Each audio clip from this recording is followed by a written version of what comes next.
of the ace. So here we are with episode 2 of a series I'm calling Finally, where I finally get around to something that's 5 years old or more. And I realise with today's entry there is a qualifier I need to add for video games, and really for series if I start them but don't finish them, I suppose.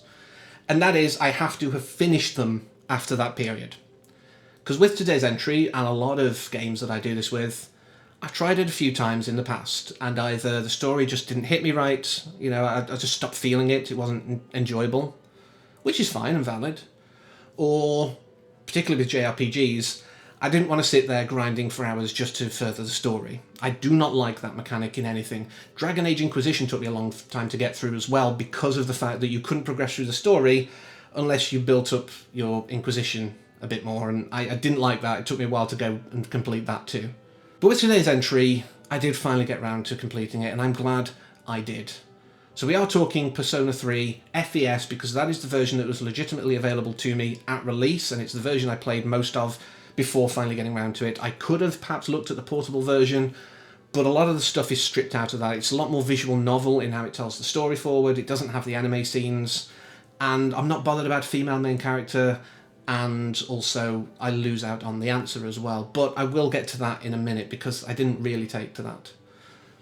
But it is a slice of life drama. You are a high schooler, hitherto unnamed, until you choose, maturely or not, to give it names. You know what you did if you chose to call it something ridiculous.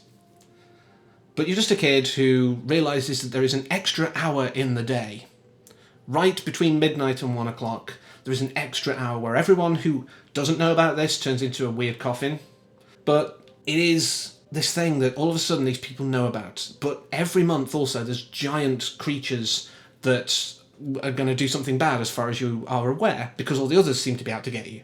There's kids around town and adults who are becoming zombies, if you will. They call it apathy syndrome, where you basically just don't feel anything, you don't care, it's just you're the lost, you are just wandering around aimlessly, and it's quite sad in many ways, I would say.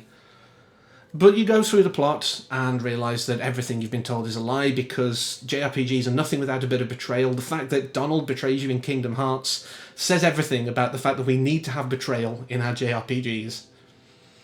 And all of a sudden you realise that you're in fact furthering the goal of the bad guys. And eventually the world will end. And apparently you can't stop this thing that's going to end the world. All throughout the slice of life parts, you are building relationships with people, which is fueling your personas, your special power givers, if you will. They are beings who awaken from the sea of your soul, to use the terminology used in the game, that have certain powers attributed to them, and they level up, but you can fuse different ones together and get different powers and different abilities. And depending on the social links that you build up, certain types will be powered up by those. So you could have something that you merge together that's only level 5, but if you have a maxed out social link, you can increase that up to maybe level 10 or higher. And I like that mechanic. That was one of the things I really enjoyed the first time around, and every subsequent time around. But prior to my completion run, I guess, I never even made it to the beach bit. That will tell you how far I didn't get. I never met Aegis. So, yeah. I'm already aware of what a bad thing I did there by not even getting to that point, because that might have given me the impetus to keep going. But there's so many great things about this. The fact that you have your levelling up in the normal way, you fight things in Tartarus, this sort of dungeon that you will go to train up so you can take on the next month's big bad. But you will also have to up your academics through either paying attention in class or going to the library, studying at home. You have courage, which you can do through various different means as well. Cinema's quite a good one for that. And charm, which is answering questions right in class and drinking a particular coffee, are two of the great ways to do that. There are guides out there that you can max out everything, but I was going into it as I'm playing it for the first time blind. Sort of. The first bit that I'd already done, obviously I couldn't do that, but for the most part after that I was going in and just doing as many Elizabeth requests as I felt I could do, maybe with a little bit of help looking online, but mostly I was playing it like I would have done back at release, where I wouldn't have had so much of the internet out there to help. And I enjoyed it, finally. The ending got me, because I'd built these relationships up. I'd put in the effort with, classmates, team members. I got in a relationship with Yukari because I know people tend to hate her, and I understand that with some of the things she is. She's very difficult, but if you understand her character and know that she's very proper and very Japanese, I guess, I think it's a lot softer, and I did still warm to her on that. But, you know, you have that relationship. Obviously, she has a history with this thing that's very dark, and, you know, it's nice to be able to help her through that. But that ending, when you all come together, or everyone around you has come together, and is giving you the energy to defeat Nyx, to save the world. I love that. It's a very sort of anime and JRPG kind of thing. The friends you make, the treasure is the friends you make along the way, basically. And I love that it did that. I enjoyed every moment, and the ending right at the end, just at the credits, when he sort of goes to sleep, as far as we're aware. He's been really tired for a few days after everything, and he goes to sleep. I did make the connection then. I figured it out that either he'd passed away then, or he'd be in a long coma and eventually probably wouldn't wake up. So I did start the answer. I did. And I fully intended to play through it, but I did see something that said that it's basically a grind fest. There's a little bit of story, but you can read the story and you'll be aware of it. So I know what happens in the answer. I know what Metis is. I know that she's this sort of other part of, I guess, and everyone is facing what made them Persona users, what trauma triggered that. Everyone is facing the darkness within themselves to heal from it, and also to heal from the fact that the main character is no longer with them. I think the fact that it wasn't included in the Persona 3 Portable Edition made me feel not so bad, because there are people out there who will not have played it.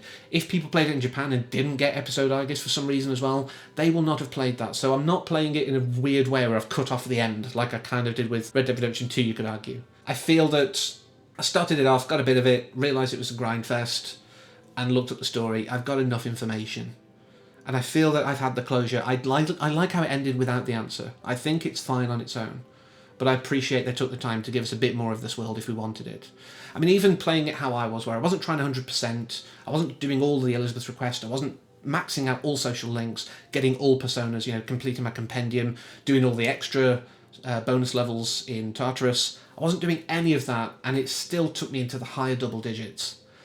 I think the answer would have just been too much for me. I do have a limit. I think 60 to 80 is where I'm starting to go, can we stop now, please? The fact that I got through Final Fantasy 15 and all of its extra, you know, sort of side bit on that was a big chore for me, but I wanted to sort of max that one out. I really wanted to enjoy everything. But Persona 3 is great. I've got Persona 4 Golden. Thank you for bringing that to PCs. Hopefully Persona 5 will follow. It's kind of part of my impetus as well to do it. I was like, well, now I can play Persona 4 legitimately. Maybe I should go back and actually complete that. I know they don't necessarily tie in, but... And I've tried to play through the first one and a little bit of the 2-part second, but you don't need to have done. They are separate worlds, and there's a couple of little nods that I got, but that's enough. But Persona 3 is worthwhile. You know, if you're interested in JRPGs, if you're interested in slice of life dramas, if you like the Shin Megami Tensei series overall, if you like other Persona games, give it a go, and hopefully more exposure to it will mean that Atlas might be encouraged to bring it to PC.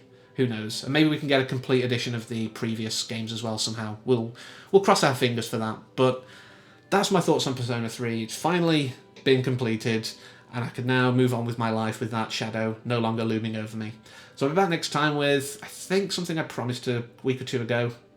We'll see. But until then, thank you very much for watching, and take care.